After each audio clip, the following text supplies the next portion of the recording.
The morning the Jensen pack took down Martin Voss's prize Angus bull, Nora Petersen was walking her fence line with a level and plumb bob, adjusting tension on wires most people couldn't even see properly.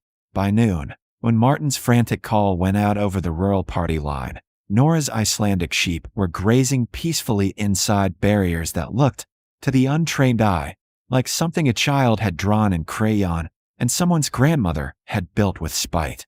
For months earlier, Nora had driven to the Sandhill Feed and Supply with specifications written on the back of an envelope. Her grandfather's handwriting, faded but legible, copied from a journal he'd kept in the 1940s. Norwegian Turberry fence design, modified for predator pressure. Looking for 12-gauge wire, she told Randy Keller. High tensile, and I need it in specific lengths. Randy pulled out his order pad, then stopped. This for electric fence? No. Then what? He looked at her specifications. His eyebrows went up. Nora, this doesn't make sense. You've got height variations every 3 feet. And what's this about willow stakes? Living fence posts. They root and grow. Living, he set down his pen. You want me to order specialty wire for a fence that grows? That's right. Why not just use T-posts and field fence like everyone else? Because everyone else's fences don't work. Randy's expression shifted to that careful patience people use with the potentially unwell. Nora, honey, modern fencing works fine. We got electric that'll stop a bull. I don't need to stop a bull. I need to confuse a wolf. The feed store went quiet. 3 farmers near the seed display turned to stare. Wolves aren't back in Nebraska, Randy said. Game and Parks hasn't confirmed. They're back. Even if they were, electric fence doesn't work on pack hunters who test boundaries. I need something that disrupts their approach pattern. Randy looked at her like she'd started speaking in tongues. I'll order your wire. But Nora, this is going to cost 3 times what standard fencing runs. I know. She paid the deposit and left. Behind her, she heard Randy mutter something to the other farmers. Laughter followed her to the truck. Her brother called that night. Randy says you're building some kind of art project instead of real fence. It's real fence, David. Nobody builds fence that way anymore. There's a reason we use modern materials. Modern materials work for modern problems. This is an old problem coming back. David sighed. You're going to bankrupt yourself on weird experiments. The sheep aren't even profitable. They will be. When? After you spend every penny Dad left you on wire and superstition. Nora looked out her kitchen window. 43 Icelandic sheep, heritage breed, purchased from a conservancy in Minnesota.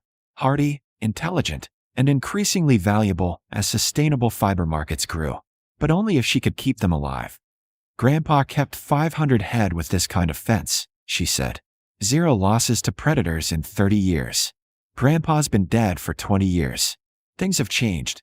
Wolves haven't. David hung up. Nora went back to her grandfather's journals, reading by lamplight the observations of a man who'd understood that predators don't just respond to barriers. They respond to rawness, to patterns that don't make sense, to spaces that feel unstable to navigate. The fence went up in March, section by section. Nora planted willow stakes, still alive, cut fresh, at irregular intervals. Between them, she strung wire at heights that varied unpredictably. 18 inches, then 42, then 26, then 50. No rhythm. No pattern a circling predator could learn. The wire itself was nearly invisible at certain angles, catching light strangely, creating an optical confusion that made depth perception difficult. She added one more element her grandfather had used, strips of fabric at random heights, taken from her own worn clothes, carrying human scent. Not a solid line of them, just enough to create unease. Wolves learned human scent meant danger. But wolves also learned patterns. This fence offered no pattern to learn. Her neighbors watched from the road. Looks like a drunk person strung that, Martin Voss said, standing at her property line. You planning to actually tighten it up? It's exactly how it should be. Nora, I can see daylight through it in about 40 places. A coyote could walk right through. Let them try. Martin shook his head. Your sheep are going to be gone by summer. At the co-op meeting in April, someone brought it up during general discussion. Anyone seen Nora Petersen's new fence? Looks like it's held together with wishes and dental floss. Laughter. Nora sat in the back row, silent. Maybe it's modern art, Dennis Kohler said. We could charge admission. More laughter. Nora studied her hands, calloused from stringing wire, scarred from years of farm work. Her mother had been quiet too, had done the work and let results speak. Sometimes results took time to arrive. She left before the meeting ended. Behind her, the jokes continued. The willow stakes leafed out in May, just as her grandfather had promised. The fence became semi-living, the posts developing root systems that held better than driven metal. The sheep grazed peacefully inside, their Icelandic breeding making them alert, protective of their lambs. Nora walked the fence twice daily, checking tension, adjusting wires. To anyone watching, it looked like obsession. To Nora, it was listening, to the land, to the livestock, to the old knowledge written in her grandfather's careful hand. Then, in June, the Jensen pack moved in from Wyoming. The first confirmed sighting came from a highway patrol officer on Route 20, 2 miles north of Nora's property. 6 wolves, moving through the pre-dawn darkness with the coordinated purpose of experienced hunters. By the time Game and Parks issued their advisory, the pack had already taken down 2 calves on the Crawford Ranch and scattered Bill Morrison's pastured hogs. The emergency co-op meeting filled the community center beyond capacity. Electric fence, the extension agent said, pointing to diagrams projected on the wall. 7-strand minimum, properly grounded. We're recommending immediate installation for anyone running livestock. What's the cost? Someone called out. $1,500 to $3,000 per quarter section, depending on terrain. The room erupted in protests. These were farmers already stretched thin by drought, by commodity prices, by the endless economic pressure of modern agriculture. Nora sat in the back again, watching. There's also flattery, the agent continued, flagging that Dieter's wolves through visual disturbance. About $800 per quarter section, but it needs replacement every few months. What about calling in wildlife services? Martin Voss asked. These are livestock predators. They should be removed. The pack is protected under state monitoring provisions. Removal requires documented attacks, and permit approval could take weeks. The meeting dissolved into angry debate. Nora slipped out. She had evening chores. David called the next morning. You need to get proper fencing up. Now, before you lose everything. I have proper fencing. Nora, for God's sake, electric fence. Like everyone else. I'll loan you the money. No. Why are you so stubborn? I'm not stubborn. I'm practical. Grandpa's fence worked then. It'll work now. That was different times. Wolves are wolves, David. Their behavior hasn't changed just because we forgot how to build fences. He made a sound of pure frustration. When you lose those sheep, don't call me for money. She didn't answer. Through the window, she could see the flock grazing, the fence around them looking fragile as spider's silk in the early light. The pack hit the Voss Ranch on a Tuesday. Nora heard about it at the feed store. Martin's prize Angus bull, 3 years old, 1,500 pounds, dead in his pasture. The electric fence had been off for an hour. Just an hour, Martin kept saying, while he moved a tractor. They knew, he said, his face gray. Somehow they knew. Randy Keller looked at Nora when Martin left. You still think your wire fence is gonna hold? Yes. Electric didn't save Martin's bull. Electric has a pattern. On or off. Wolves learn patterns. And your fence doesn't have patterns? Not ones they can learn. Randy shook his head, but didn't laugh this time. Fear had a way of making people less certain of their jokes. The Morrison place lost 7 hogs over the next week. The Kohler Ranch lost 2 calves. Every attack came at a different time, a different approach vector, showing the pack's intelligence and adaptability. The county held another meeting, hired a wildlife specialist who talked about hazing techniques and guard animals. Llamas work well, he said. We're Great Pyrenees dogs. They'll bond with the flock and defend against predators. How much? Someone asked. $1,200 for a trained llama. $800 to $1,500 for a good dog, plus feed and vet care. More money. Always more money. Nora thought of her sheep, watched over by nothing but wire and willow and her grandfather's understanding of how predators think. She walked her fence that evening, checking every connection. The fabric strips fluttered in the wind, random, unpredictable. The wire caught the setting sun at strange angles. The height variations created an optical puzzle. And the willow posts, now fully leafed, gave the whole structure a living quality that made it seem to breathe. Her closest neighbor, Beth Carrick, pulled up in her truck as Nora was finishing the walk. Beth ran a small dairy operation and had always been kind, if skeptical. Nora, honey, I've been thinking. I could help you put up electric fence this weekend. My husband's got the equipment. We could do your whole perimeter in a day. Thank you, Beth. But no, you've got 43 sheep in there. You know what they're worth? What you'd lose if… I know exactly what I'd lose. Beth looked at the fence, then at Nora. I don't understand. Help me understand. Nora chose her words carefully. When you approach that fence from the outside, what do you see? Wire. Posts. Cloth strips. Look again. Walk toward it like you're hunting. Beth humored her, moving along the fence line. She stopped. Oh, the heights keep changing. I can't. It's hard to judge where the wires actually are. Right? And if you're a wolf, testing boundaries, trying to find the weakness, you can't establish a mental map. Every approach gives you different information. The cloth carries human scent but appears randomly. You can't predict where it is. The posts are alive, growing, which means the structure changes subtly over time. Nothing stays consistent enough to learn. But there are gaps that a wolf would have to jump through blind, without knowing what's on the other side, without being able to establish safe entry and exit routes. Predators don't take those risks. Not when easier prey exists. Beth stared at the fence for a long moment. Your grandfather really built these. For 30 years. Never lost a sheep to wolves or coyotes.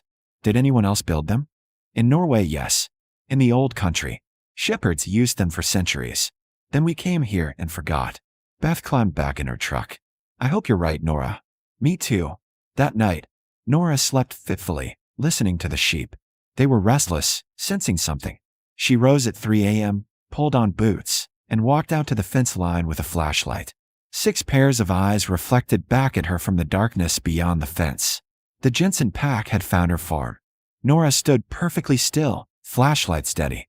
The wolves watched her, alpha female in front, 5 others ranged behind in loose formation. They were testing, evaluating, reading the territory for weakness the way wolves had done for 10,000 years. The alpha approached the fence, stopped 15 feet back, circled left, studying the barrier. Nora saw the moment of confusion. The wolf's head tilted, trying to establish the pattern of the wires, but the irregular heights offered no consistent information. The alpha moved closer. 10 feet. 8. The fabric strips fluttered. Human scent, strong and recent. The wolf stopped. Behind Nora, the sheep huddled together, their Icelandic instincts making them face outward, placing themselves between lambs and danger. They didn't panic, didn't run, just watched and waited, reading Nora's calm the way domestic animals had learned to read human emotion across centuries of partnership. The alpha circled right. A younger wolf, probably yearling, darted forward, testing the fence at a different point. It stopped 3 feet away, confused by the optical illusion of the wire, unable to judge depth properly in the darkness. It backed away. Nora understood she was watching something profound. Predators encountering barriers that didn't follow modern logic, that worked instead on ancient principles of confusion and wrongness. The wolves could probably breach the fence if they committed fully, but commitment required certainty, and this fence offered none. The pack circled for 20 minutes. Then the alpha turned away, leading them north toward the Morrison place, where conventional electric fence created a clear, understandable boundary, one that could be learned and eventually defeated. Nora watched them go, waited another hour, then went back inside and slept until dawn. She didn't tell anyone. Not yet. Let them learn the way her grandfather had taught her to learn, through observation, through patience, through trusting that some knowledge can't be argued, only demonstrated. The attacks continued across the county.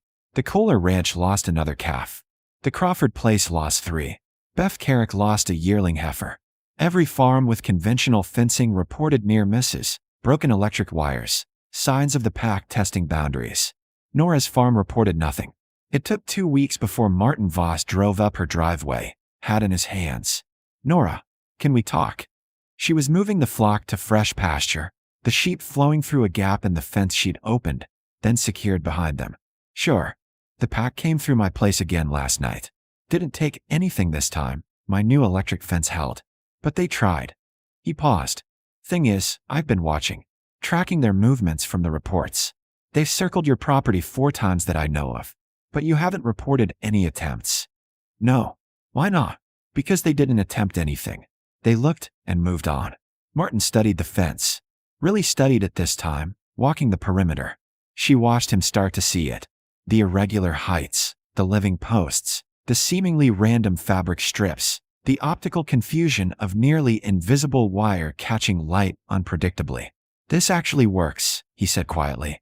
Yes. How? Wolves are intelligent. They don't take unnecessary risks. This fence creates too many unknowns. They can't map it, can't predict it, can't find the consistent weakness they need to feel safe making an attack. But it looks like it shouldn't work. It looks wrong. That's the point.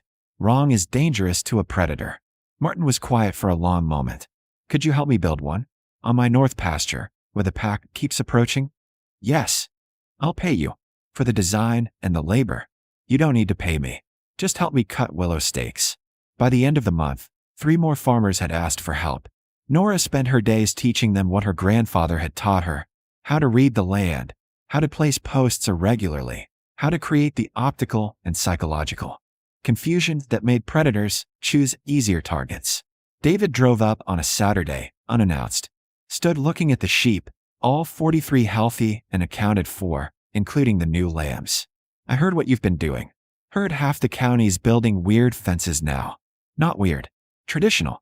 Same thing. But he was smiling. I'm sorry. For not trusting you. You trusted what you know. Sometimes what we know isn't enough. He helped her plant willow stakes that afternoon, and she taught in the way her grandfather had taught her. Through demonstration, through patience, through showing him how to listen to what the land and the animals were saying. The county extension agent came by in August, notebook in hand. Ms. Petersen, I'm documenting effective wolf deterrence methods. Your fence has 0 attempted breaches on record. Every other property in the predator zone has had multiple incidents. The wolves aren't gone, Nora said. They're just hunting elsewhere. Which raises ethical questions about displacement. Which raises practical questions about coexistence. Wolves belong here. Always have. We forgot how to live with them. My grandfather knew. Now we're remembering. The agent wrote that down. Would you be willing to present at the Regional Agricultural Conference in October? No. But your methods are available to anyone who asks. I'm not a teacher. I'm a farmer. She let results do the teaching instead. By fall, 11 farms had implemented variations of her fence design. Attack rates dropped by 60% across the county. The wolves remained. Camera traps showed the pack thriving, taking deer and elk, fulfilling their role in the ecosystem. But livestock losses became rare, isolated incidents at farms still relying solely on conventional barriers. The fiber market paid premium prices for Nora's Icelandic wool that year. Her sheep had thrived, stress-free, their fleeces exceptional. She made enough to buy out the neighboring 40 acres, expand her flock, and still put money away. On a cold November evening, Beth Carrick brought over a bottle of wine. They sat on Nora's porch, watching the sheep settle for the night inside the fence that looked, in the fading light, like something between a sketch and a prayer. You saved my farm, Beth said quietly. The fence you helped me build, the wolves came through last week. I watched them from my window. They tested it for 15 minutes and left. They're learning the territory, finding what works and what doesn't. Like we did. Exactly like we did. The sheep called softly to each other in the darkness. The willow posts rustled in the wind, grown thicker now, their roots deep. The fence stood, irregular, alive, wrong in all the right ways. Nora thought of her grandfather, of all the shepherds before him who'd understood that protection isn't about domination, about forcing predators away with electricity and aggression. It's about working with animal intelligence, creating spaces that say this is too uncertain, too risky, not worth the cost in a language older than words. The wolves would stay. The sheep would thrive, and farmers would remember, slowly, that the old ways weren't primitive. They were sophisticated beyond what industrial agriculture had yet learned. Nora Petersen went inside to sleep, her flock safe behind barriers that looked like foolishness and worked like wisdom, exactly as her grandfather had promised they would.